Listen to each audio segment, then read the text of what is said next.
Welcome to my channel. Welcome to that channel. Hamish Macbeth had discovered that there were 3 excellent reasons for not answering the telephone. The first was that the caller might want him to work. The second was that the caller might want him to work immediately. The third was that, if he ignored the telephone for long enough, the caller might eventually assume he was out. Hamish was currently putting the third theory to the test. He sat behind the counter at the police station in Lockdow, with his boots resting on the lower drawer of the filing cabinet. A mug of coffee steamed beside him. It had been brewed half an hour earlier, and was now approaching the temperature of the lock, but Hamish had never been particular about his coffee. Outside, rain swept sideways across the village. It had been raining since breakfast.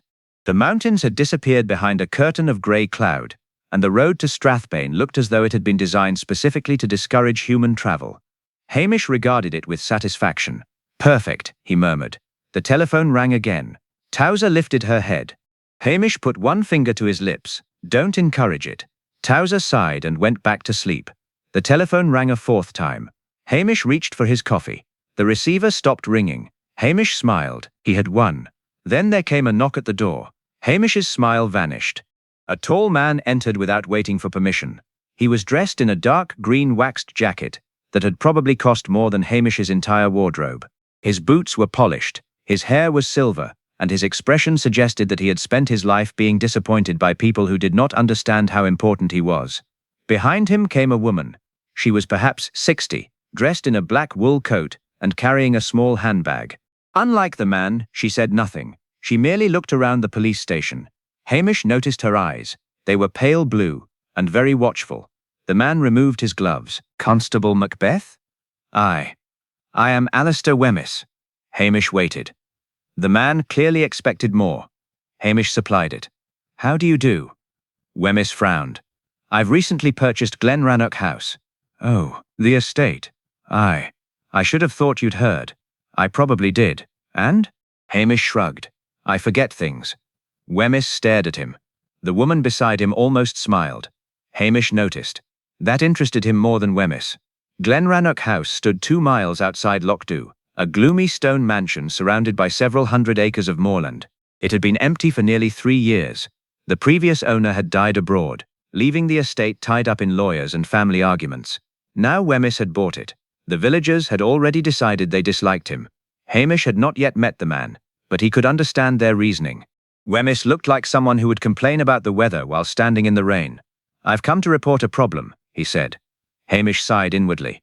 There went his peaceful morning. "What sort of problem?" "My housekeeper. Has she gone missing?" "No." "Stolen something?" "No." "Burned the curtains?" "No." Wemyss looked irritated. "My housekeeper refuses to leave." Hamish blinked. The woman beside him actually smiled this time. "That's a new one," Hamish said. "Her name is Mrs. Agnes McLean. She worked for the previous owner, and she likes the place?" "That is hardly the point. It usually helps." Wemyss leaned across the counter. "I purchased Glenrannoch House, with vacant possession." Hamish looked at the woman. "Did you?" She nodded. "Then she should leave." "She says she won't." "Why?" "She says she has a duty to the dead." Hamish considered this. "That sounds troublesome." "It is ridiculous." "Quite." Wemyss flushed. "I want you to make her leave." Hamish took another sip of cold coffee. "I can't. You're a policeman." "Aye. Then do your job." Hamish looked at him mildly. "My job is to stop people breaking the law. Being stubborn isn't against it." The woman coughed. It might have been a laugh.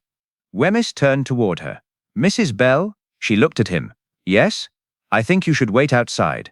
She did not move. Hamish became interested. The name was familiar. Not from the police files. From village gossip. And village gossip, Hamish had learned, was frequently more accurate than official reports. He looked at her again. "Mrs. Bell? Margaret Bell, widowed, 8 years. You know Glenrannoch?" "I used to." There was something in the way she said it. Hamish lowered his mug. "Used to." She looked toward the rain-streaked window. "My husband worked there." Wemyss snapped. "We're wasting time." Margaret Bell looked at him. "No, Mr. Wemyss." Her voice was quiet. "We are." For the first time since entering the station, Alistair Wemyss appeared uncertain. Hamish noticed. He also noticed something else. There was a tiny smear of mud on the woman's left shoe. Not Highland mud from the road. Dark, almost black soil. Glenrannoch's gardens had exactly that sort of earth. Hamish leaned back. "Have you been up to the house recently, Mrs. Bell?" Wemyss answered for her. "No," Margaret said. "Yes." Silence filled the room.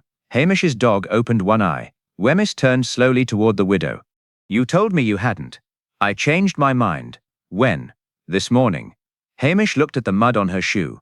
"This morning. Interesting. What did you see?" he asked. Margaret Bell looked directly at him. For a moment, the weary policeman and the elderly widow seemed to be measuring one another. Then she said, "Nothing." Hamish smiled faintly. People who had seen nothing usually said so much more quickly. "And yet," he said, "you look worried."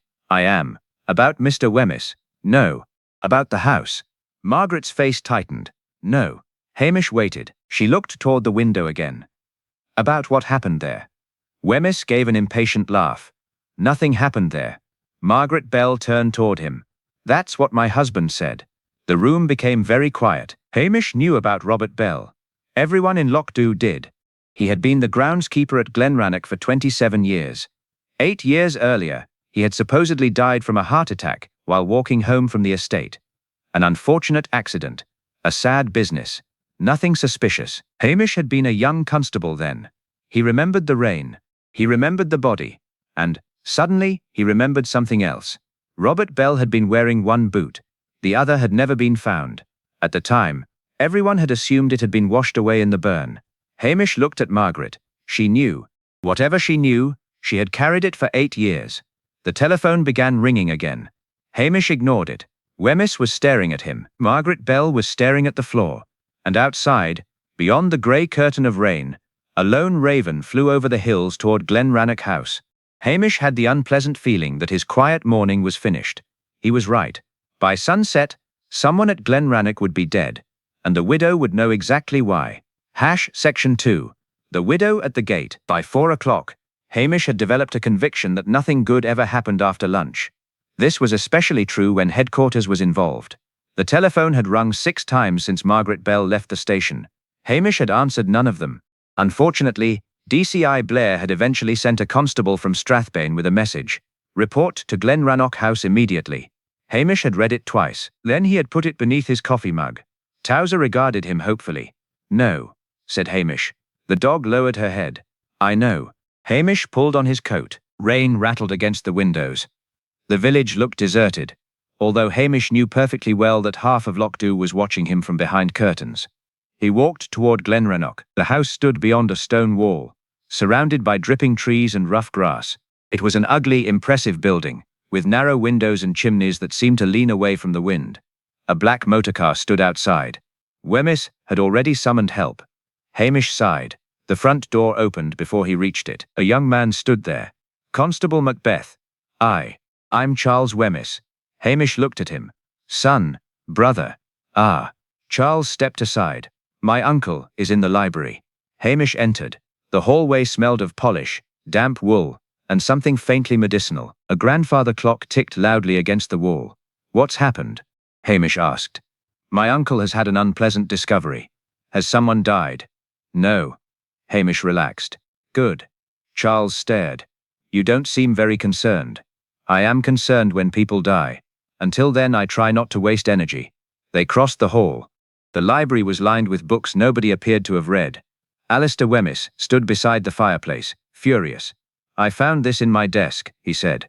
He held out a small envelope. Hamish did not take it. "What is it?" "A letter." "Letters are generally letters." Wemyss glared. "This was addressed to me." "Then you should open it." "I did. And..." Wemyss handed it over. Hamish read the message. "You bought the house.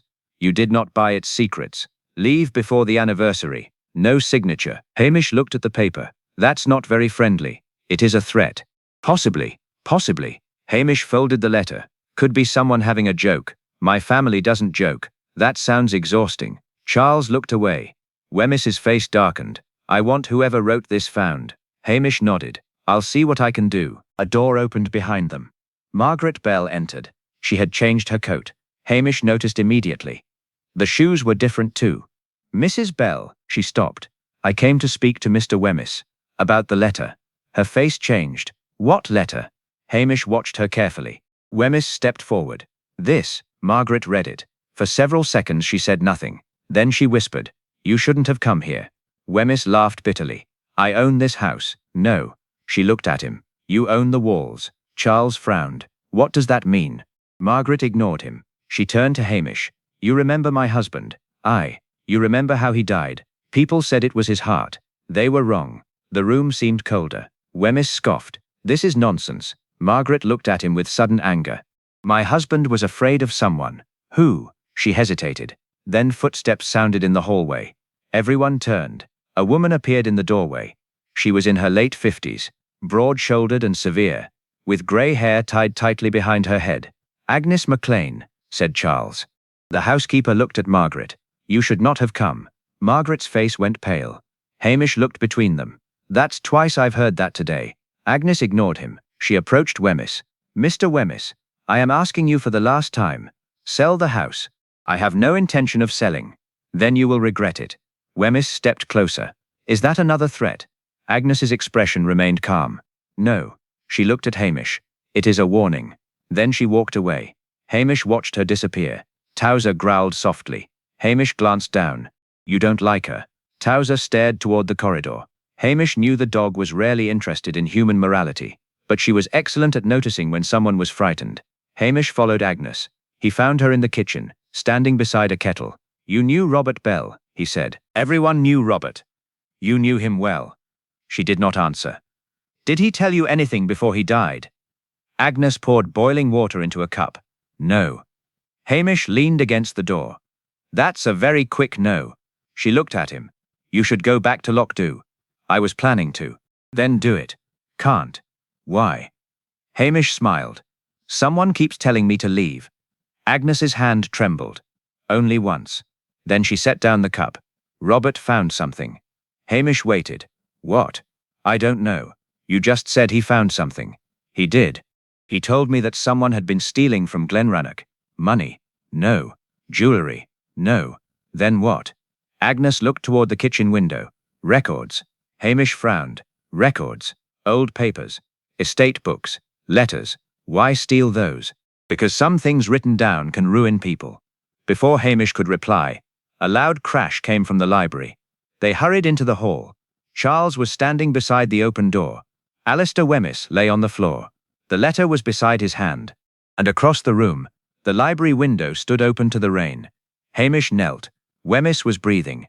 He's alive, Hamish said. Charles stared at him. Then who attacked him? Hamish looked at the open window. Nobody could have entered that way without leaving muddy footprints. There were none. He picked up the envelope. Inside it was another note.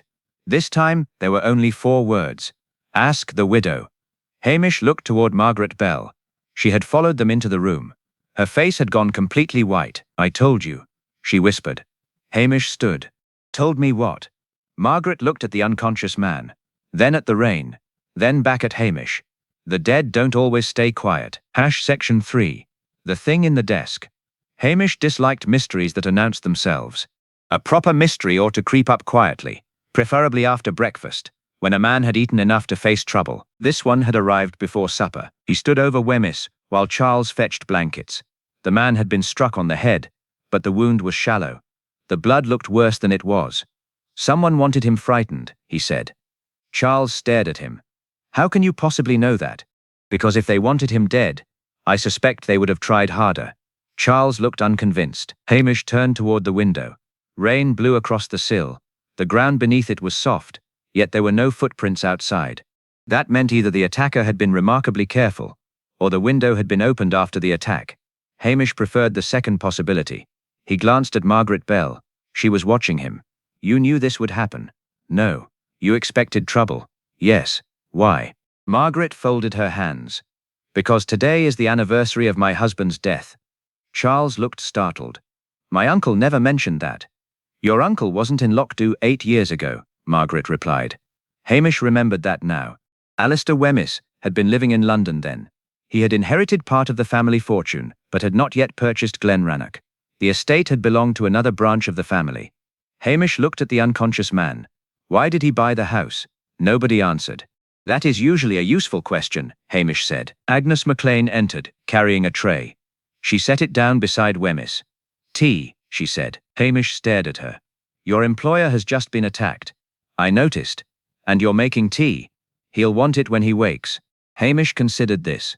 Murder, blackmail, threats and tea coexisted in the Highlands. Did you see anyone? Agnes shook her head. Did you hear anything? No? That's 2 quick answers. Her eyes hardened. I have lived here 20 years. I know when answering questions creates more trouble than silence. Hamish nodded. That makes sense. Charles looked annoyed. Surely you can't simply let her refuse to cooperate. I can ask again later. And if she still refuses, I'll have another cup of tea. Charles stared at him. Hamish smiled. The young man left the room. Hamish waited until his footsteps disappeared. Then he said quietly, Agnes, what was Robert Bell doing on the night he died? The housekeeper looked toward the fireplace. He was going to meet someone. Who? I don't know. Did he say? No. Why did he go? He said he had proof. Proof of what? That someone in this family had been lying. Hamish's expression changed. What sort of lie? Agnes shook her head. You've told me enough to make me curious. Curiosity is dangerous here. So I've noticed. A groan came from the sofa. Wemyss opened his eyes. Hamish crouched beside him. Who hit you? Wemyss stared blankly. I don't know. What do you remember? A noise. From where? The window. What kind of noise? A woman. Hamish glanced at Margaret. What did she say? Wemyss swallowed. She said my name. Alistair. No. He closed his eyes. My brother's name. The room went silent. Charles had returned. My father. Wemyss looked at him. Your father. Charles stepped backward. My father died 15 years ago. I know. Then why would someone say his name? Hamish stood slowly.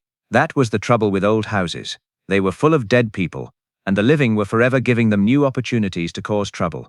What's your father's name? Hamish asked. Edward. Hamish nodded. And where was he on the night Robert Bell died? Charles frowned. He was at Glenrannoch. Was he? My father owned the estate. I know. Charles looked irritated. Why are you asking? Because Robert Bell was afraid of someone. Your father may have been that someone. That is absurd. Probably. Hamish walked to the desk. The drawers were locked. He noticed a tiny scratch around the lower one. Someone had forced it recently. Who has keys? Only my uncle, Agnes and me, Charles said. Hamish looked at Agnes. She said nothing. He pulled a hairpin from the desk. Constable, Charles protested. Don't worry. I'm not good at this. He inserted the pin. The drawer opened. Inside lay several old account books, a bundle of letters, and a small velvet pouch. Hamish lifted the pouch. It was empty. What was in it? He asked. Nobody replied. Margaret stepped closer. That's what Robert found. Hamish looked at her. The pouch? No. What belonged inside? She reached into her handbag and produced a folded photograph. Hamish opened it. The picture showed 4 people standing outside Glenrannoch House. Edward Wemyss, Alistair Wemyss, Agnes MacLean, and Robert Bell. On the back, someone had written a date. The date was the day before Robert died. Hamish turned the photograph over. Something was odd about Robert. He was holding his left hand behind his back. Hamish studied the image. Then he noticed a tiny object between Robert's fingers. A key.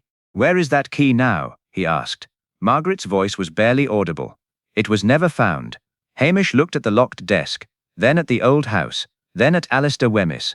Someone had attacked him because of something hidden here. Someone had threatened him, and someone wanted Hamish to question the widow. Hamish wished he had stayed at the police station. The telephone would probably be ringing. For once, he almost missed it. Outside, thunder rolled over the hills. Somewhere upstairs, a floorboard creaked. Hamish looked toward the ceiling. Nobody else heard it. He did. Stay here, he said. To whom? Charles asked. Hamish was moving. To everyone. He climbed the stairs. Halfway up, he stopped. There was mud on the carpet. Fresh mud. A single footprint led toward the bedrooms. He followed it. At the corridor's end stood a closed door. He reached for the handle. Before he touched it, someone whispered from inside. Hamish. He froze. It was Margaret Bell's voice. But Margaret was downstairs.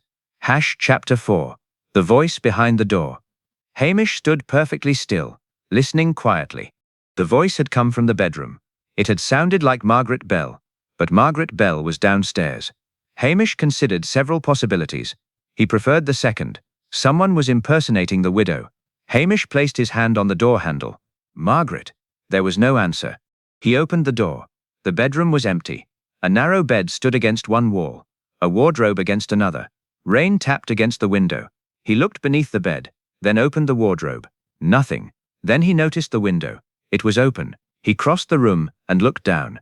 The bedroom was on the first floor, perhaps 12 feet above the ground. A stone ledge ran beneath the window, broad enough for a careful person to stand upon. There were muddy marks on the ledge. Hamish leaned farther out. A second ledge continued around the corner. Whoever had been here had not entered through the door. They had climbed. Hamish withdrew his head. "That is showing off," he muttered. A floorboard creaked in the corridor. Hamish turned. A shadow passed beneath the door. He opened it quickly. The corridor was empty. He heard footsteps below. Hamish hurried downstairs. Charles Wemyss stood in the hallway. "Where have you been?" "Looking around. You disappeared." "I do that sometimes." Charles looked annoyed. "Did you find anything?" "Someone has been upstairs." Charles went pale. "Who?" "That is what I'm trying to discover." Hamish glanced toward Margaret. She was still beside the library fireplace. She looked frightened. Hamish approached her. "Did you come upstairs?" "No." "Did you call me?" "No. I heard your voice." Margaret shook her head. "I never called."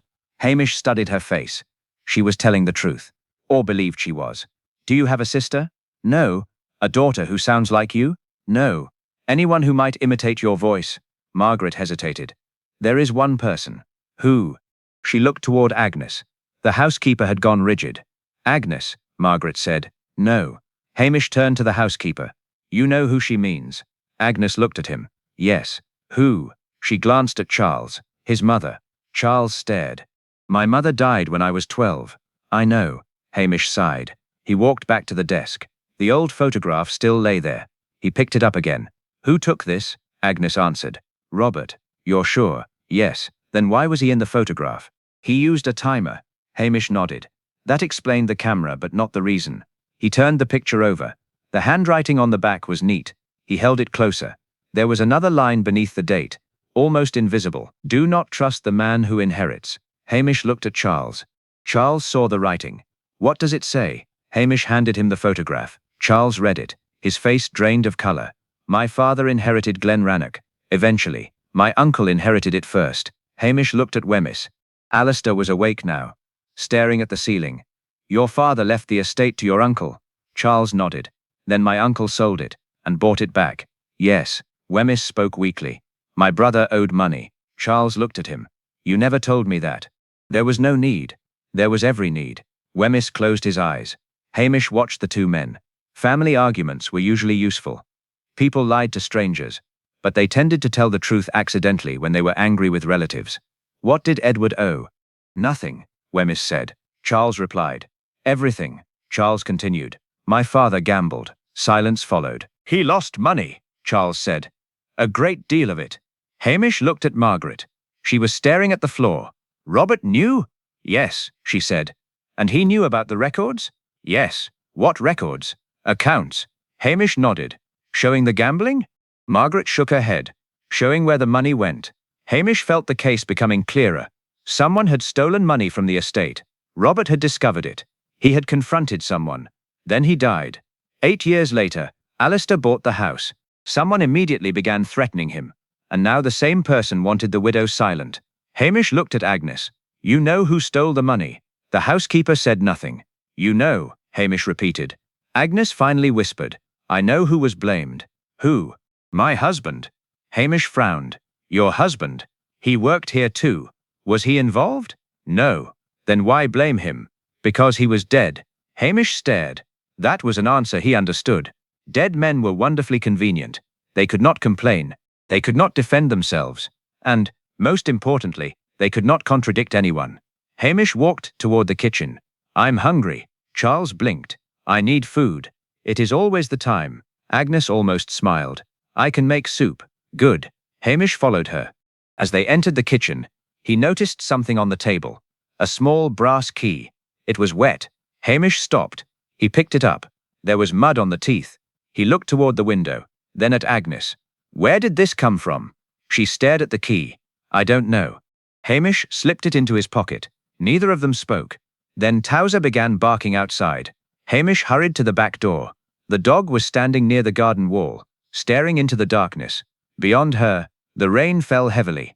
A figure was climbing over the wall. Hamish shouted. The figure ran. Hamish chased. He crossed the wet grass, slipped once, recovered, and reached the wall. Hamish climbed after him. For a few seconds he heard running, then nothing. He returned to the house, soaked to the skin. Charles stared at him. Who was it? Hamish shook his head. I don't know. Margaret stepped forward, her eyes fixed on Hamish's hand. What is that? He looked down. During the chase, he had grabbed something from the wall, a torn piece of dark green wool. Hamish held it up. Alistair Wemyss wore a dark green jacket. So did his son. So did half the gentlemen in the Highlands. Hamish smiled grimly. The clue was almost useless. Almost. Because on the torn fabric was a tiny smear of blood. And Hamish knew it was not Wemyss's. Chapter 5. The knife in the handbag. Hamish disliked blood on clues. It was untidy. And untidy clues had a habit of leading policemen into complicated places where they were expected to do actual work. He held the torn piece of green wool beneath the kitchen lamp. Whose blood? Charles asked. That's what I intend to discover. You have a laboratory? No. Charles stared. Hamish smiled. I have a nose. He bent toward the fabric. There was very little blood. A small dark stain, perhaps from a cut finger. Hamish touched it with one finger and looked at the smear. Fresh, he said. He handed the cloth to her. She recoiled. I don't want it. Good instinct. Agnes put soup on the table. Eat, she said. Hamish did. The soup was thick with potatoes, onions, and something that might once have been a carrot. It was excellent. For several minutes nobody spoke. Hamish ate a second bowl. Charles looked impatient. We should call the police. Hamish raised his eyebrows. I am the police. I mean Strathbane. You'll get Blair. Is that bad? Very. Hamish finished his soup. Blair thinks a detective is a man who shouts loudly while standing beside a corpse. Charles almost smiled. Then the telephone rang in the hallway. Hamish sighed. He went to answer it. Macbeth. A familiar voice exploded into his ear. Where the devil are you? Hamish winced. Good afternoon, DCI Blair. Don't good afternoon me. I've been trying to reach you. I was busy. Doing what? Police work. There was a silence. What's happened at Glenrannoch? Hamish glanced toward the others. Someone assaulted Mr. Wemyss. I heard, and there has been a threatening letter. I heard that too. Then why are you asking? Because I want to hear it from you. Hamish knew that meant Blair had already decided what had happened. Come to Glenrannoch, Hamish said. I'll be there in 20 minutes. The line went dead. Hamish returned to the kitchen. Blair is coming. Margaret closed her eyes. Agnes sighed. Charles looked relieved. Hamish was the only person who looked miserable. 20 minutes later, a police car splashed through the gates. DCI Blair emerged wearing a long black coat and an expression of professional outrage. 2 constables followed. Blair entered the house. Macbeth. Blair. What have you done? Nothing. That is usually your problem. Hamish smiled. Blair looked around. Where's the victim? Library. Suspects? Everyone. Blair frowned. Who is the obvious suspect? Hamish considered. Mrs. Bell. Margaret looked sharply at him. Blair immediately turned toward her. Why? Because someone told me to ask the widow. Blair's face brightened. At last, something sensible. Hamish regretted saying it. Blair questioned Margaret in the library. Hamish remained near the doorway. The questions came quickly. Where had she been? Why had she visited Glenrannoch? What did she know about Robert Bell? Did she threaten Wemyss? Margaret answered calmly. No, no. No, no. Blair grew irritated. You are hiding something. Yes. Blair leaned forward. What? My memories. Hamish coughed to hide a laugh. Blair glared at him. Do you find this amusing? Not particularly. You're suspended from the questioning. Fine. Hamish wandered into the hallway. He found Agnes polishing silver. Blair thinks Margaret did it. She didn't. I know. Agnes stopped polishing. You know? I. Then why let him question her? Because people say more when they are angry. Agnes looked at him. You are cleverer than you pretend. Hamish frowned. Don't spread that around. She almost smiled. Then the kitchen door opened. Charles entered. Hamish. I found something. He handed over a small envelope. It was hidden behind my father's portrait. Hamish opened it. Inside was a single sheet of paper. There was a list of names. 4 names. Edward Wemyss. Alistair Wemyss. Robert Bell. Agnes MacLean. Beside each name was a sum of money. Hamish read the figures. His expression changed. What's wrong? Charles asked. These aren't debts. What are they? Payments. Charles looked confused. Payments to whom? Hamish tapped the page. The figures beside Robert Bell are the smallest. And Agnes received the largest. Charles stared at him. Are you saying Agnes was paid to keep quiet? No. Hamish folded the paper. I'm saying someone wanted us to think she was. He looked toward the kitchen. Agnes was gone. Hamish hurried after her. The back door stood open. Rain blew across the floor. On the doorstep lay the brass key. Beside it was a second object. A woman's brooch. Hamish recognized it immediately. Margaret Bell had been wearing it earlier. He picked it up. The pin was broken, and there was blood on the clasp. Hamish's stomach tightened. He turned toward the garden. Someone had left footprints in the mud. Small footprints. Women's shoes. They led away from the house. Hamish followed them to the wall. There they stopped. He looked over the stones. On the other side, nothing moved. Then he noticed a scrap of black cloth caught on a thorn. He pulled it free. The cloth smelled faintly of smoke. Behind him, Blair shouted, "Macbeth!" Hamish turned. Blair was standing in the doorway. "We've found something." "What?" Blair held up a handbag. "Mrs. Bell's." Hamish looked at the black cloth in his hand, then at the bag. Where was it? In her room. What was inside? Blair smiled triumphantly. A knife. Hamish stared at him. A knife? Yes. Covered in blood? Blair nodded. Hamish looked toward the empty garden. The obvious suspect had just become far too obvious, and when a suspect became obvious in Lockdown, Hamish had learned to become suspicious. He walked back toward the house slowly. Blair was already talking about arrests, evidence, and paperwork.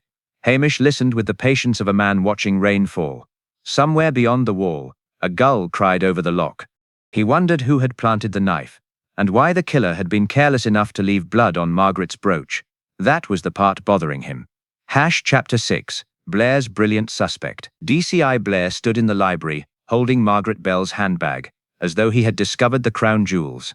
Inside it, wrapped in a folded handkerchief, was a kitchen knife. There was blood on the blade. Blair looked pleased. Hamish looked tired. Where did you find it? In Mrs. Bell's bedroom. Who found it? Sergeant McNabb. Hamish nodded quietly. Was the room locked? No. Window? Closed. Anyone see Margaret enter the room? No. Then how do you know it belongs to her? Blair stared at him. It's her handbag. That doesn't answer the question. Macbeth, don't start. Hamish raised both hands. I've stopped. Blair turned to Margaret. You're under suspicion of assaulting Mr. Wemyss. Margaret did not react. Am I under arrest? Not yet. Then I would like my handbag. You'll get it when we're finished. Hamish noticed that Margaret's hands were trembling. Not with fear, with anger. Blair turned to Margaret. Why did you come here? To stop Mr. Wemyss from opening the house. Why? Because Robert died here. That doesn't make you a killer. No. But you hated him. Margaret looked surprised. I hated Robert. Blair nodded. You had an affair with him. The room went silent. Hamish's eyebrows rose. Margaret stared at Blair. Who told you that? We found a letter. Blair produced a sheet of paper. Hamish took one glance. The handwriting was different from the threatening note. Margaret read it. That is not Robert's handwriting. Blair frowned. You're certain? I was married to him. Hamish held out his hand. Blair reluctantly gave him the letter. Hamish looked at the writing. The letters were carefully formed. Almost too carefully. Where did you find this? In the desk. Hamish's attention sharpened. The same desk. Yes. Who searched it? I did. Alone. Blair frowned. Mostly. Who else? Sergeant McNabb answered from the doorway. I was with him. Hamish looked at McNabb. Did you see the letter? No. Then it appeared while Blair was searching. Blair became angry. Are you accusing me? No. Hamish smiled. Not yet. Blair folded his arms.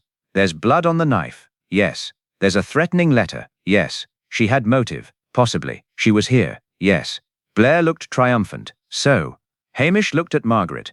Did you own that knife? No. Have you ever seen it? No. Hamish turned to Blair. Then we have a dead end. We have evidence. You have a knife. With blood. Whose? Blair hesitated. We're having it examined. Hamish nodded. Then until we know whose blood it is, you've got a knife with red stuff on it. Blair's face reddened. Charles suddenly laughed. Blair glared at him. This isn't funny. No, Charles said. It really isn't. Margaret stepped toward Hamish. There is something you should know. Blair immediately interrupted. You'll tell me. Margaret ignored him. Robert never had an affair with me. Hamish waited. He was my husband's closest friend. And he came to me the night before he died. What did he say? Margaret looked toward the rain-streaked window. He said Edward Wemyss had been stealing from the estate. Charles stiffened. My father? Yes, but he was dead. Not then. Charles stared. When was this? The night before Robert died. Hamish frowned. Why did Robert tell you? He wanted me to hide something. What? Margaret reached inside her coat. Blair stepped forward. What are you doing? She produced a small brass key. Hamish stared. The same shape as the key he had found. Where did you get that? Robert gave it to me. When? The night he died. Why didn't you tell me? Because I was afraid. Of whom? Margaret looked directly at Charles. Your father. Charles went pale. My father was dead. Margaret shook her head. He wasn't. Nobody spoke. Even Blair looked confused. Are you saying Edward Wemyss was alive when Robert died? No. Margaret lowered her voice. I am saying Robert believed he was. Hamish considered this. That was stranger. Much stranger, Blair demanded. What did the key open? Margaret looked at Hamish. A room beneath the house. There is no room beneath the house, Charles said. There is. Agnes appeared in the doorway. Her face had gone white. Agnes, Hamish said quietly. Is there a room beneath Glenrannoch? She nodded. An old wine cellar, Charles frowned. We don't have one. You did, Agnes said. Why was it sealed? Because someone died there. Blair immediately reached for his notebook. Who? Agnes looked at Margaret. Not someone. She swallowed. 2 people. Hamish felt the mystery opening beneath his feet. The knife in Margaret's handbag suddenly seemed almost irrelevant. Who were they? Agnes whispered. Edward Wemyss and Robert Bell. Charles stared at her. That is impossible. Agnes shook her head. No. Hamish looked toward the library. Alistair Wemyss was awake now, watching them from the sofa. His face was drained of colour. Hamish approached him. Mr. Wemyss? Alistair did not answer. Did your brother die 8 years ago? Still nothing. Hamish leaned closer. Or did you make everyone believe he did? Alistair finally looked at him. His eyes were full of fear. Then he whispered 4 words. Ask the widow. Hamish turned. Margaret Bell was gone. The front door stood open. Rain swept through the hallway. Blair shouted for the constables. Hamish ran outside. He saw no one. Only footprints led down the road toward the lock. They belonged to a woman. Hamish followed them until the rain erased them. Then he noticed something beside the roadside. A black glove. Inside it was a small piece of paper. Hamish unfolded it. There were 3 words. He is alive. Chapter 7. The man who was supposed to be dead. Hamish read the 3 words again. He is alive. Rain dripped from his cap and ran down the back of his neck. He disliked being wet almost as much as he disliked being interesting. Behind him, Blair was shouting orders. Macbeth, where is she? Hamish turned. Who? Mrs. Bell. I don't know. Blair stared at him. You were supposed to be watching her. I was watching the road. That is not the same thing. No. Hamish looked at the black glove in his hand. It was made of soft leather and smelled faintly of lavender. Margaret Bell had worn gloves that morning, but she had been wearing brown wool gloves, not black leather. Someone else had dropped this one. Hamish slipped it into his pocket. Come on, Blair said. We're going back inside. Hamish followed reluctantly. The library was crowded. Charles stood beside the fireplace. Agnes was near the door. Alistair Wemyss sat on the sofa, pale and sweating. Hamish looked at him. Where is your brother? Alistair closed his eyes. I don't know. Is he alive? I don't know. You just told me he was. I said nothing. You said, ask the widow. Alistair swallowed. You misunderstood. Hamish smiled. I often do. Blair stepped between them. Enough games. Tell me about Edward Wemyss. Alistair looked at Blair, then at Hamish. My brother disappeared. When? 8 years ago. Why? He was in trouble. What sort? Money. Hamish nodded. Who knew? Robert Bell. And Margaret. Yes. Agnes? A pause. Yes. Hamish turned to Agnes. Did Edward steal money? She looked down. Yes. How much? I don't know. You do. Agnes said nothing. Hamish waited. The silence lengthened. Finally she whispered. Enough to destroy the estate. Charles stared at her. My father stole from his own family. He believed the money was his. That doesn't make sense. It did to him. Hamish rubbed his chin. What happened on the night Robert died? Agnes looked toward the window. Robert confronted Edward. Where? In the cellar. Did you see them? No. But you knew they were there. Yes. Then what happened? I heard shouting. Between them. Yes. What did you do? Nothing. Hamish frowned. Why? Because I was afraid. Of Edward? Agnes shook her head. Of Robert? That surprised him. Why? He was holding a gun. Blair straightened. A gun? Agnes nodded. Robert had discovered the theft. He wanted Edward to confess. Did Edward have a weapon? No. What happened next? I heard a shot. Charles covered his mouth. Hamish remained still. Then, silence. Did you go into the cellar? No. Why not? Because the door was locked. Hamish stared at her. From the outside? Yes. Who locked it? I don't know.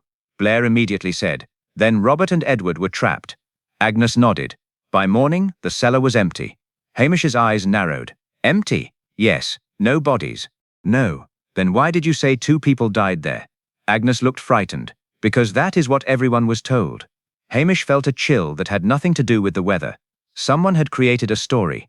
Someone had told Lockdow that Robert died of a heart attack. Someone had told the Wemyss family that Edward disappeared. And someone had apparently expected everyone to forget. Hamish turned toward Charles. Where is your father's grave? Lockdow Cemetery. Have you ever seen the body? Charles stared. No. Funeral? Yes. Open coffin? No. Hamish nodded slowly. Blair looked irritated. This is all speculation. You have no proof. Not yet. Blair pointed toward the door. Then find some. Hamish sighed. That was precisely what he had hoped not to do. An hour later, he and Towser were walking through the cemetery. The rain had eased, leaving the grass shining beneath a weak evening sky. Charles had followed them. Why are we here? To look at a grave. My father's. Charles stopped before the stone. Edward Alastair Wemyss, 1951. 2018. Hamish studied the dates. He died 8 years ago. Charles nodded. According to the stone. Where is the church record? At the parish office. Hamish looked at him. Take me. They walked to the old church. The minister, Reverend MacLeod, was preparing to leave. When he saw Hamish, he sighed. You've brought trouble. Only a little. What do you want? Edward Wemyss's burial record. The minister hesitated. Then he opened a cabinet. Hamish watched his hands. They trembled. That's odd, Hamish said. What? You're frightened. I am not. Hamish smiled. Everyone says that. The minister produced a register. Hamish opened it. The burial entry was there, but something was wrong.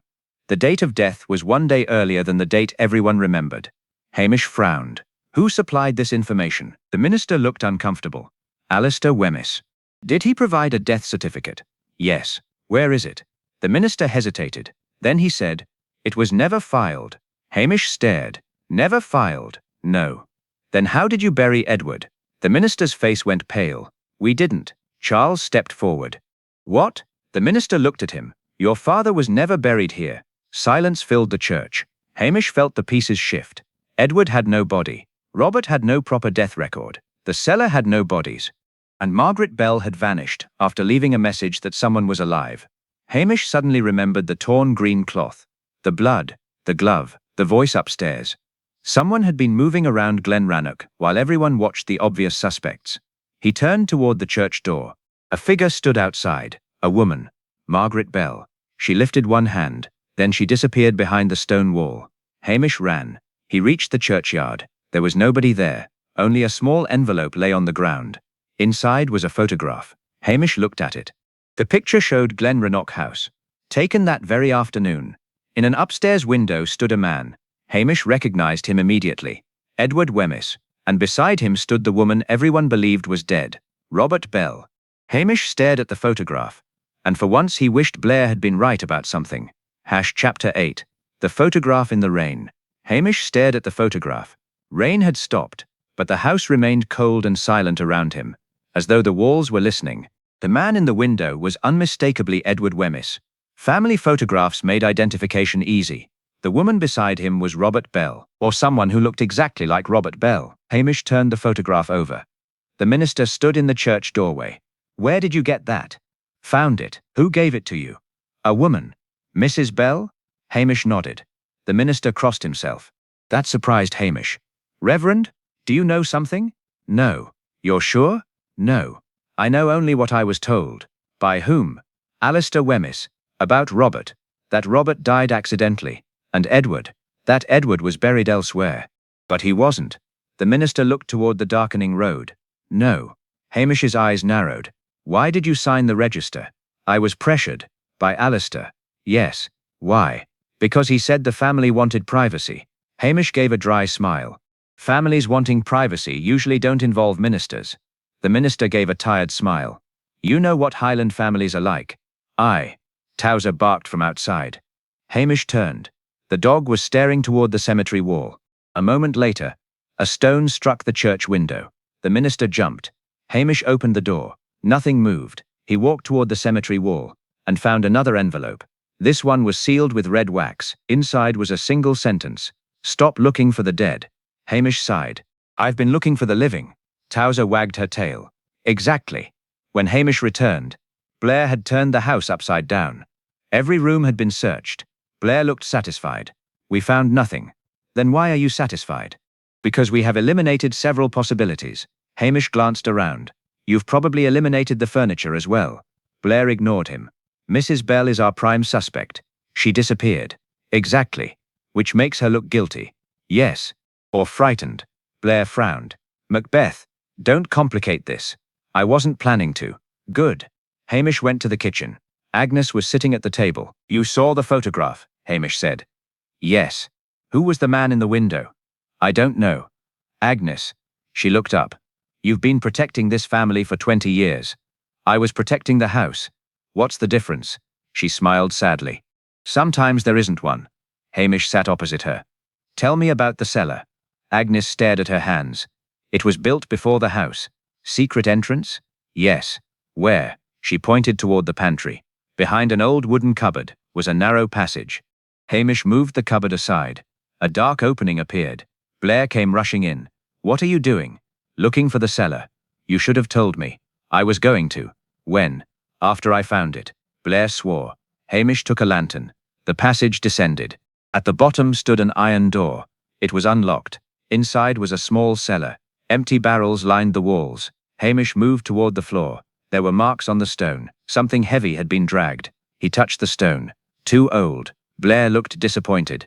Hamish noticed a loose brick. He pulled it out. Behind it was a tin box. Inside lay 3 letters. The first was from Robert Bell. The second was from Edward Wemyss. The third was unsigned. Hamish read Robert's letter. If anything happens to me, Agnes knows where the book is. Hamish looked at Agnes. What book? She shook her head. I don't know. You do. I don't. He opened Edward's letter. The handwriting was hurried. Robert has discovered the truth. Alistair must not know. If he does, none of us will be safe. Hamish read it. Blair leaned over his shoulder. Alistair? Hamish nodded. The third letter contained only 6 words. The money was never stolen. It was hidden. Hamish looked around the cellar. A loose stone shifted beneath Towser's paws. Hamish moved toward her. She scratched again. Beneath it was a narrow metal box. Hamish opened it. Inside was a small black ledger. The pages contained names and payments. He read the first page. The money had not been stolen from Glenrannoch. It had been transferred into secret accounts. The recipients included several prominent people in Strathbane. One name appeared repeatedly. Alistair Wemyss. Blair stared. This proves motive. It proves theft. And Alistair stole it. Maybe. He turned another page. A second name appeared. Charles Wemyss. Hamish stopped. Charles had received money too, but the dates were from years when he had been a child. He turned another page. A final name had been written in red ink. Robert Bell. Beside it was a single word. P-A-A-D. Hamish frowned. Robert was paid to keep quiet. Agnes whispered, yes. Blair looked at her. You knew. I suspected. Why didn't you tell us? Because Robert told me never to. Hamish closed the ledger. The case had changed again. Robert had not merely discovered the theft, he had participated in the secret. Perhaps he had betrayed someone. Perhaps he had been blackmailing them. And perhaps the person who killed him had not been trying to hide the theft at all. They had been trying to hide something worse. Hamish heard footsteps above. Everyone froze. A door slammed. Blair drew his weapon. Hamish looked at Agnes. Who else knows about the cellar? No one. Another sound came from upstairs. A man's voice called through the house. Hamish Macbeth. Hamish recognized it. He had heard it only once before, in a recording found among the old estate papers. Edward Wemyss. Come upstairs, constable. Hamish looked at Blair. Blair looked frightened. The voice came again. You've been looking for me. Hamish picked up the ledger. I suppose I have. The footsteps began descending, slowly, one step at a time. Then a man's face appeared at the bottom of the stairs. Edward Wemyss smiled. And Hamish understood that the photograph had not been a warning, it had been an invitation. Chapter 9. The Man in the Cellar. Edward Wemyss stood at the bottom of the stairs, looking older than the photograph but unmistakably alive. His hair was white, his face thin, and a scar ran from his left eyebrow toward his temple. He wore an old brown jacket that seemed to have belonged to another decade. Blair raised his hand. "Don't move," Edward smiled. "You always were a dramatic man, Detective Chief Inspector." Blair stared. "You know me. Everyone knows you." Hamish glanced at Blair. The DCI looked pleased for half a second, then suspicious again. "Edward Wemyss, I am arresting you on suspicion of—" "No." Edward raised one finger. "Before you say anything foolish, Constable Macbeth should hear what happened." Hamish leaned against the wall. "I'm listening." "Haswa." Edward looked at him. "That is why you're dangerous." Hamish smiled. "People usually say I'm lazy. That too." Blair stepped forward. "You have been presumed dead for 8 years. I know. Where have you been?" "Watching." "Watching what?" "My family." Hamish looked at the ledger. "Why did you hide?" Edward's expression hardened. "Because my brother wanted me dead." Blair glanced toward the stairs. "Alistair." Edward nodded. "He discovered that I knew about the accounts." Hamish held up the ledger. "This?" "Yes." "Why were you taking money?" "I wasn't." Hamish looked at him. "Your name is here. So is Robert's." That stopped him. Edward continued. "The ledger records payments made by Alistair. Robert was paid to keep quiet. I was paid because Alistair wanted me to believe the money was legitimate. And Charles." Edward sighed. "Charles received money without knowing why." Hamish studied the pages. What was Alistair buying? Silence. From whom? Everyone. Edward looked toward Agnes. Except her. Agnes lowered her head. "She refused," Blair asked. "What happened to Robert?" Edward's face changed. "He was murdered." "By whom?" "I don't know." Hamish watched him carefully. "You were there?" "Yes." "You saw him that night?" "Yes." "Then why don't you know?" Edward's voice became quieter. "Because I was unconscious." He touched the scar on his forehead. "Alistair struck me with a poker." Hamish looked at the scar. "What happened after?" "Robert found me. He tried to help. Then someone came into the cellar." "Who?" Edward closed his eyes. "I never saw the face. Man or woman?" "Woman." Hamish immediately thought of Margaret. "Margaret Bell." "No." "Agnes." "No." "Then who?" Edward hesitated. "My wife." Charles made a strangled sound. "My mother." Edward nodded. "She was alive. She survived the night." Charles stepped forward. "My mother died 12 years ago." Edward looked at him sadly. "She was buried under another name." Hamish felt the room shift again. Too many dead people were suddenly alive. "Why would your wife kill Robert?" "She didn't." "Then what did she do?" "She helped him escape." "Escape?" Edward nodded. "Robert wasn't dead when I last saw him." Hamish stared. "You mean Robert Bell survived?" "Yes." "Where is he?" "I don't know." Blair swore. Hamish remained calm. "Then who died?" Edward looked toward the ceiling. "A man who had been helping Alistair. Name? Thomas Rigg." Hamish searched his memory. The name meant nothing. Who was he? An accountant. Why was he at Glenrannoch? He had discovered the accounts. So Alistair killed him. No. Then who? Edward shook his head. "That's what I have spent 8 years trying to discover." Hamish frowned. The story had become a maze of false deaths, hidden money, secret passages, and people who had apparently been buried without dying. He disliked complicated mysteries. They interfered with supper. "Where is Margaret Bell?" he asked. Edward looked toward the door. "She went to find Robert." "When?" "This afternoon." "Where?" "The old boathouse." Hamish turned to Blair. "We should go." Blair nodded. They left Glenrannoch under a sky darkening toward evening. Hamish walked quickly, Towser beside him. The old boathouse stood beside the lock, half hidden by reeds. The door hung open. Hamish entered. A lantern burned on the floor. Margaret Bell sat on a wooden chair. Her hands were tied. Beside her lay a man.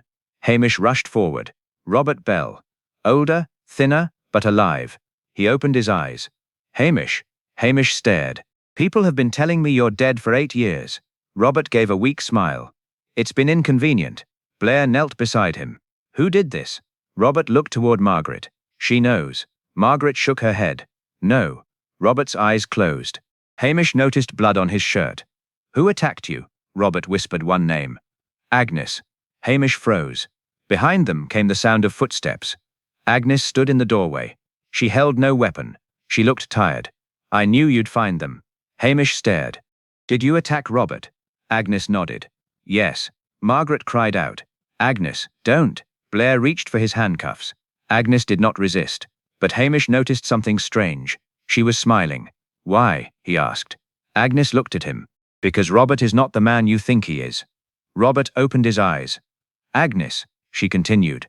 He knows who killed Thomas Rigg. Hamish's stomach tightened. Who?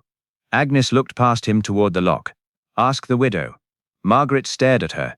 Then the lantern went out. In the darkness, someone ran. Hamish heard a splash. By the time Blair struck a match, Agnes had disappeared. So had the ledger. Hamish picked up the hat and studied the note. The paper was dry despite the rain, which meant it had not been floating long. Blair searched the shadows, shouting for Agnes. Charles stood. Margaret watched Hamish with an expression he could not read. She looked resigned. That worried him more than anything else. Margaret, he said. How many people have you lied to? She lowered her eyes. Only the ones who needed to believe me. Hamish sighed. That is everyone. She looked at the water. Yes. Hamish stood in silence. Then Towser growled toward the water. Something floated near the shore. A man's hat. And inside it was a note. The handwriting was Margaret Bell's. I know who killed them all. Chapter 10. The quiet after the storm. Hamish stared at the note until the words blurred. I know who killed them all. Outside, the lock moved beneath the rain, black and restless. Blair was shouting along the shoreline, but Hamish scarcely heard him. He was thinking about Margaret Bell, Agnes MacLean, Robert Bell, Edward Wemyss, and the man called Thomas Rigg. Too many people had died. Too many people had pretended to die. And too many people had lied. Hamish folded the note. Margaret, he said quietly. What does this mean? The widow looked toward Robert. He knows. Robert was pale. Blood had soaked through his shirt, but he was conscious. Tell him, Margaret said. Robert shook his head. I promised. To whom? Robert looked at Hamish. To the dead. Hamish sighed. I've had enough of the dead.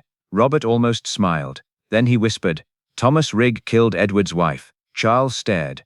My mother? Robert nodded. She discovered the accounts. She found out Alistair had been moving money through false companies. Thomas helped him. Hamish frowned. Then why was Thomas killed? Because Thomas wanted more money. Robert closed his eyes. He threatened Alistair. So Alistair killed him. No. Robert looked toward Margaret. Margaret did. Silence. Blair stopped moving. Margaret said nothing. Hamish looked at her. Did you? Yes. Why?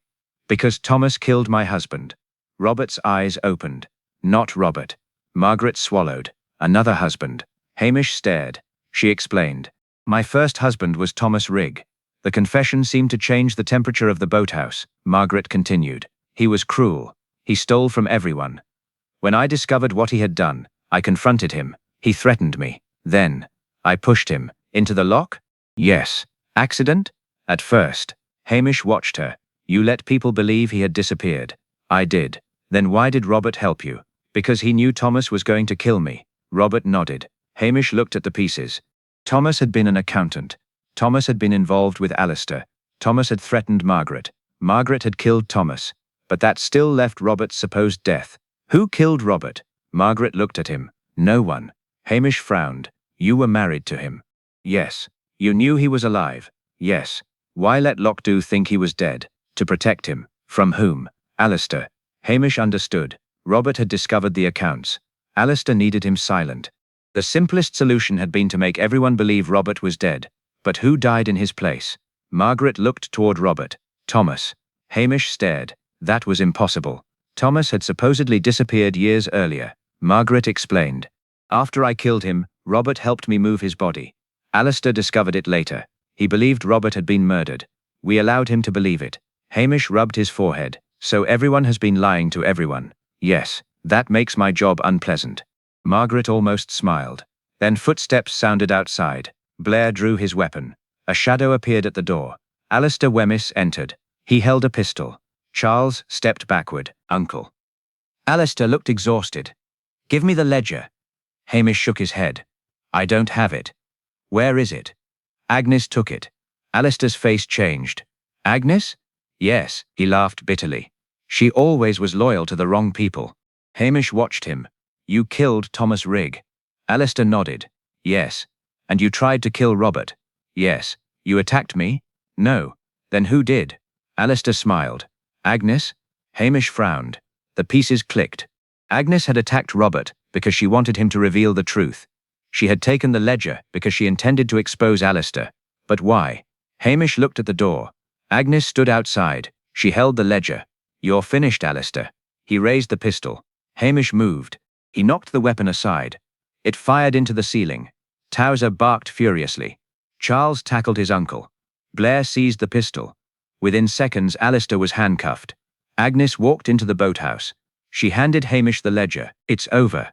Hamish opened it. The final pages contained everything. Payments, false accounts, bribes, and names. Alistair had been stealing for years. Thomas had helped him. Edward had discovered the scheme. Robert had uncovered the truth. Margaret had killed Thomas. And Agnes had spent 8 years protecting the people she believed deserved protection. Hamish looked at her. You could have told me. You wouldn't have believed me. Hamish admitted.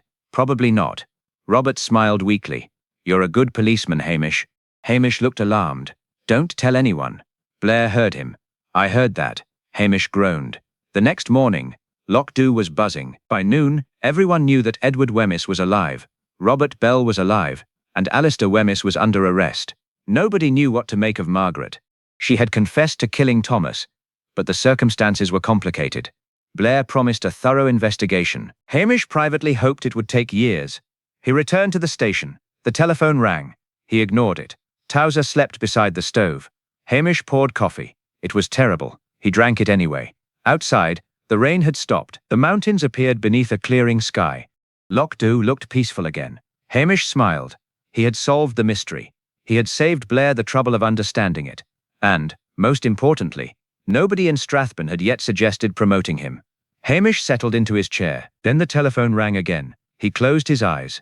Towser, he whispered. If that's Blair, tell him I'm dead. Towser wagged her tail. For once Hamish thought the dog understood perfectly. Hamish looked at the telephone as though it were an armed criminal. He considered unplugging it. Then he remembered that Blair would simply send someone to the station. That was worse. He lifted the receiver. Macbeth. Blair's voice thundered down the line. Where are you? At work. Good. I need you in Strathbourne. Hamish closed his eyes. What for? A report. Hamish stared at Towser. The dog looked away. I'll come tomorrow. Today. I have important business. What business? Hamish looked at the cold stove, the empty coffee pot, and the rain beginning again against the window. Keeping Lockdow safe. Blair grunted. Goodbye. Chapter 11. The secret that remained. The next morning, Hamish discovered that solving a murder did not necessarily improve one's life. It merely produced paperwork. There were forms on his desk, reports beneath them, and a message from Strathbourne demanding his immediate attendance. Hamish read the message twice, then turned it face down. Towser looked at him. I agree, Hamish said. It can wait. Outside, Lockdow was bright for the first time in days. Sunlight touched the wet roofs, gulls cried over the harbour, and the hills stood sharp against a pale blue sky. The village had already returned to its favourite occupation, talking about everyone else. Hamish knew the story would change before lunchtime. By breakfast, Alistair Wemyss had become a villain, Edward Wemyss a mysterious hero, Margaret Bell a dangerous widow, and Agnes MacLean a woman who apparently knew every secret ever kept within 50 miles. Hamish went to the hotel. Wellington put a plate of eggs in front of him. You've caused quite a stir. I usually do. People say Margaret Bell killed 3 men. People say many things. They say Robert Bell was never dead. That one happens to be true. She stared at him. Hamish ate. Are you not going to explain? No. Why? Because you'll tell someone. She smiled. Fair enough. Hamish finished the eggs and ordered toast. At the next table, 2 fishermen were arguing about Alistair Wemyss. He'll hang, one said. Not in Scotland, replied the other. He deserves it. He deserves worse. Hamish ignored them. He was thinking about Margaret. She had confessed to killing Thomas Rigg, but Hamish was not convinced the story was complete. The evidence suggested Thomas had threatened her, manipulated accounts, and helped Alistair steal from Glenrannoch. Yet Margaret had still taken a life. There was something she had not told him. Hamish found her that afternoon beside the lock. She stood alone, looking toward the hills. You knew I'd come. Yes. That's irritating. You have always been curious. I try not to be. She smiled. Hamish stood beside her. Why did you really write that note? I wanted you to find the truth. Which truth? All of it. You could have told me. No policeman believes everything a widow says. I might have. She looked at him. No. Hamish sighed. She was probably right. What happened to Thomas? I pushed him into the lock. And? He struck his head. Dead? Yes. Then why did Robert help you? Because Thomas had been planning to kill me. Hamish nodded. And Edward? Edward wanted the money exposed. Why didn't he go to the police? Because Alistair had friends in places where Edward believed the police could not reach. Hamish considered that. And Agnes? She loved this house. That isn't a crime. No. But she lied. Yes. Why? To protect people. Hamish looked at her. People who didn't deserve protecting? Perhaps. A gull cried overhead. Margaret sighed. You've solved the mystery, Hamish. No. She looked surprised. I haven't? Hamish smiled. I've solved the murder. That is the same thing. No. The mystery is why everyone in this family thought lying would make things simpler. Margaret laughed softly. It never does. They stood together in silence. Then Hamish noticed a boat approaching the harbour. Robert Bell was aboard. He waved. Margaret raised her hand. Hamish watched him. Will you leave Lockdown? No. Good. Why? Hamish shrugged. The village has spent 8 years thinking you were dead. It would be rude to disappear again. She smiled. That evening, Hamish returned to the station. Blair's car was waiting outside. Hamish stopped. No. Blair emerged. Macbeth. I've been expecting you. Have you? Aye. Blair held out a folder. The report. Hamish looked at it. How long? 20 pages. Hamish groaned. You're responsible for it. I am your superior. Exactly. Blair glared. Then, unexpectedly, he smiled. You did well. Hamish looked alarmed. I made mistakes. Not many. I was lucky. Don't be modest. Hamish felt genuine fear. Promotion. He could almost see it. A desk in Strathbane. A uniform that needed ironing. Meetings. Telephone calls. People asking him to solve crimes every day. He looked toward the mountains. I think Blair should receive the credit. Blair stared. Why? Because you're the senior officer. Blair smiled. I suppose I am. Hamish relaxed. The danger had passed, for the moment. He knew better than to investigate immediately. Immediate investigation was the sort of habit that ruined a man's evenings. Besides, Glenrannoch had already consumed several days, most of his patience, and nearly all his good coffee. At the station, he later opened the official report and read Blair's summary. It was surprisingly accurate overall, actually, although Blair had managed to make himself sound heroic and Hamish nearly invisible. Hamish approved. Invisible was exactly where he wished to remain. There was one final detail he kept to himself. The photograph had been taken from the eastern hill, where only someone familiar with the estate would think to stand. Whoever had sent it knew the ground. That thought was mildly unpleasant. Hamish decided to forget it until morning. That night, he cooked stew. Towser sat beside the stove. Rain began tapping against the window. Hamish looked at the flames. Lockdown was quiet again. The widow's secret was no longer a secret. The Wemyss family would face court. Robert Bell would have to explain 8 years of being dead. And Hamish Macbeth could return to the important business of avoiding work. He lifted his spoon. Then someone knocked at the door. Hamish froze. Towser growled. Of course. He opened the door. No one stood outside. Only a small parcel rested on the step. Hamish picked it up. There was no name. Inside was a photograph. It showed Glenrannoch House. On the back was 6 words. You found one secret. There are others. Hamish stared at it. Then he smiled. Not tonight. He put the photograph beside the stove. Towser wagged her tail. Hamish returned to his stew. For once, the mystery could wait. Chapter 12. Before breakfast. The following week, Lockdown settled back into its ordinary rhythm. The rain returned. The fishermen returned to the harbour. The hotel filled with gossip. And Hamish Macbeth returned to his favourite occupation. Doing as little as possible. The investigation at Glenrannoch had officially ended. Although official endings were rarely the same as real endings. Alistair Wemyss had been taken to Strathbane. The accounts were being examined. Edward Wemyss had given a statement. Robert Bell had given one too.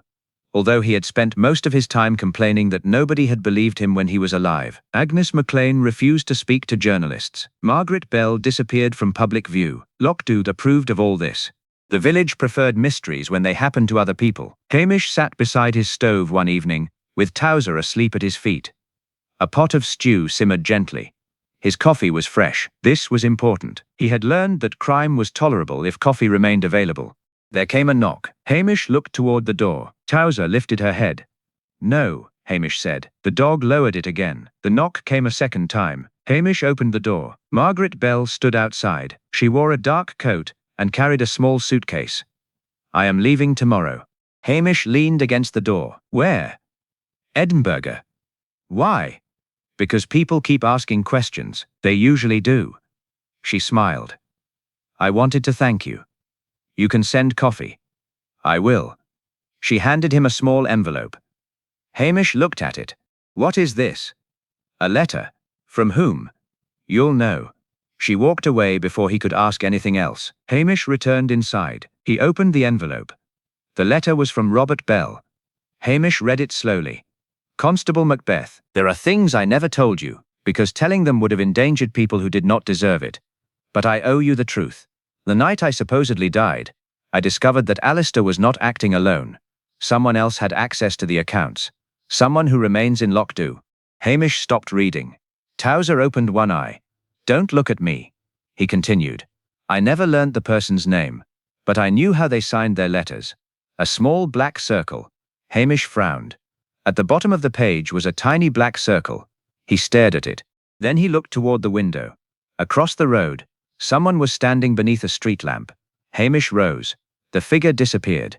He hurried outside. The road was empty. Only rain remained. Hamish returned to the cottage and shut the door. He did not sleep particularly well that night. The next morning, he went to the police station. The telephone rang before he had taken off his coat. He answered. "Macbeth," a man's voice said. "Have you received the letter?" Hamish froze. "Who is this? You should stop looking. Everyone keeps telling me that. You were warned." Hamish smiled. "I am not very good at following instructions." The caller hung up. Hamish stared at the receiver. Then he replaced it gently. Towser was watching him. "I know." He made coffee. At 10 o'clock, Blair arrived. Hamish hoped he had come to collect paperwork. Instead, Blair placed a photograph on the desk. "Where did you get that?" "Glenrannoch." Hamish looked at it. It showed the estate grounds. Near the trees stood a man. The face was blurred by distance, but Hamish recognized the coat. Dark green, the same cloth he had found caught on the wall. "Who is he?" Hamish asked. "We don't know." "Then why show me?" "Because he was there the night Wemyss was attacked." Hamish studied the photograph. There was something familiar about the figure, not the face. The posture, the way he stood with one shoulder slightly lowered. Hamish remembered seeing someone like that in Lockdow, at the hotel, at the harbour, near the church, always somewhere behind the crowd. He looked at Blair. "I need time." "For what?" "To remember." Blair frowned. "Remember what?" Hamish picked up his coat. "Nothing." He walked outside. The village looked harmless. That was its greatest trick. Hamish wandered toward the harbour. He stopped at the hotel. He stopped at the post office. He stopped outside the church. Nobody seemed suspicious. Everyone greeted him normally. Then, near the harbour wall, he saw a black circle scratched into the stone. Hamish touched it. Fresh. Very fresh. Someone was still watching. He smiled. The mystery was not over, but Hamish Macbeth had no intention of solving it today. He had more important matters. There was coffee waiting. There was stew for supper. And, most importantly, Lockdow was still his home. He walked back toward the station as rain began to fall. Behind him, the harbour bell rang once. Hamish turned. No one stood there. Only the gulls. Only the grey sea. Only the mountains watching silently over Lockdow. He smiled. "Tomorrow," he said. Then he went inside. The telephone rang. Hamish looked at it. He let it ring. Once, twice, 3 times. Towser settled beside the stove. Hamish poured himself another coffee. For the moment, the mystery could wait. After all, he had learned something important. In Lockdow, the dead might return. Widows might lie. Policemen might be cleverer than they appeared. And secrets could survive for years. But there was one certainty. Someone always knew too much. And Hamish Macbeth intended to find out who. Just not before breakfast. For now, that was enough. Hamish had no desire to chase shadows after dark. Shadows were best investigated in daylight, preferably after a substantial breakfast and with somebody else doing the dangerous part. He had survived enough excitement for 1 week. He wanted ordinary rain, ordinary gossip, ordinary tea, and an ordinary complaint about a missing bicycle. Lockdown could keep its secrets until morning. Hamish had become very good at waiting.